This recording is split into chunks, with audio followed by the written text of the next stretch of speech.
Nú ætla ég að tengja hnappaborð.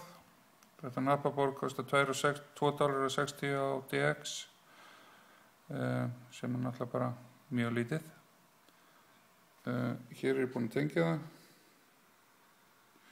Þetta sem sagt matrix, þannig að ef einhver ýtir á þessa takka, þegar þess ýtir á þennan takka, að þá virkast þessi pinni, einhver pinni sem að representa þetta og annar pinni sem að representa þetta.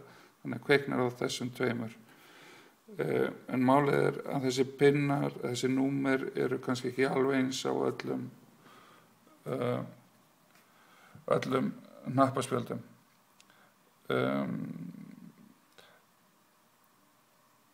Það er búið að gera helling fyrir okkur.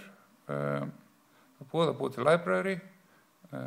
Þá maður fer það bara á playgroundið, hérna velur leitar að keypad.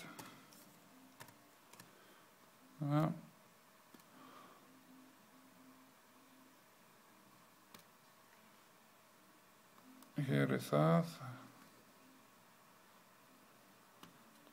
Velur hérna download and install.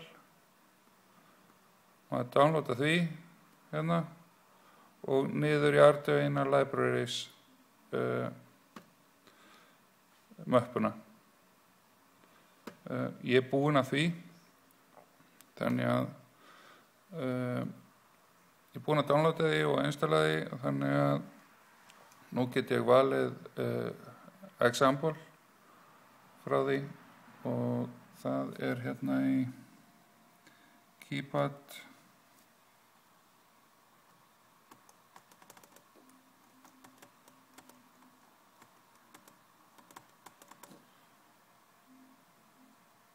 Það er hérna í Hello Keypad. Hér fær maður það. Og þetta er sem sagt library. Það er bara búin til tvívítt array. Þetta eru tölurnar og hérna er raðir og dálkar. Raðir og dálkar. Þetta eru raðir hérna og þetta eru dálkar. Og þegar maður ætlar að til dæmis athuga hvort þessi 1 á 5, þá þarf þessi pinni virkur og þessi pinni verður virkur 2 og 6. En málið er að maður veit þetta ekki kannski í byrjun þegar maður er að kaupa keypadið. Þannig að best er að downloada forritinu bara svona eins og það er og keyra það.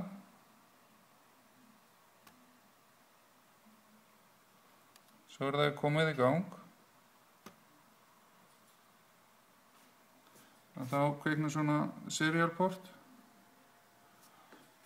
og þá bara prófa að ýta á einhver takka. Nú ætla ég að ýta á 1.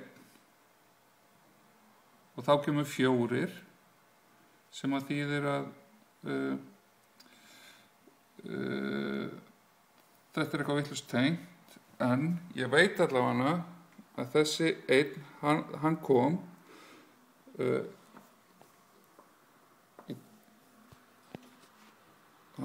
hann er sem sagt tengdur. Ég ætla að prófa að taka þennan úr sambandi, þennan fyrsta og ýta aftur á 1. Og nú þegar ég ýti á hann þá sé ég að það kemur ekki neitt. Þetta þýðir að ég tók annarkvort þennan eða þennan úr sambandi. Svona verður maður að fikta sig áfram til þess að fá röðina. Sem þetta bara taka 1 úr sambandi. Það er einfaldast að gera þetta svona. Það stingir sambandi aftur. Ég var sem sagt búinn að fara í gegnum þetta allt saman. Og það tekur svona smá tíma að gera þetta og var búinn að finna út að þetta var í röðin hjá mér. Það var langþægilegast að hafa þetta svona fyrir mig. Ég setti sem sagt í þessari röð, setti ég í þessa röð frá 8 til 2 og þá þetta svona. Það rópins hjá mér í 8, 7, 6 og 5 og kolpins þá 4, 3 og 2. Og ég keyri þetta hér.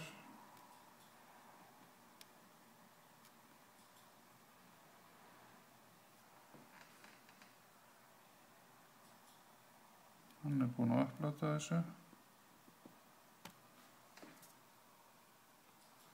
Hér þetta komið. Ég ít á 1. Það kemur, ég ít á 2. Það kemur 3, 4, 5, 6, 7, 8, 9. Stjörnuna, 0 og pound, eða kassan. Svona virkar þetta, en það alltaf vesenið að finna þetta hérna í byrjun. Hvaða pinna, hvað á. En það virkar sem sagt svona. Ef að þessir hérna 2 eru virkir, að þá veitum við að það 3. Ef að þessir 2 eru virkir, þá veitum við að það 5. Þannig virkar library og þú þarft ekki að hugsa það. Nota bara library þegar þú ert búin að ná þessu einu sinni. Og svona virkar library. Byrja bara á því að setja þetta upp. Hvernig þú vilt hafa þetta. Og hérna að setja út af seriálið og svona auðvelt að lesa lykil. Það bara get key. Og svo því allt bara beint út af seriálið. Og þú getur náttúrulega gert hvað sem þú vilt við þetta.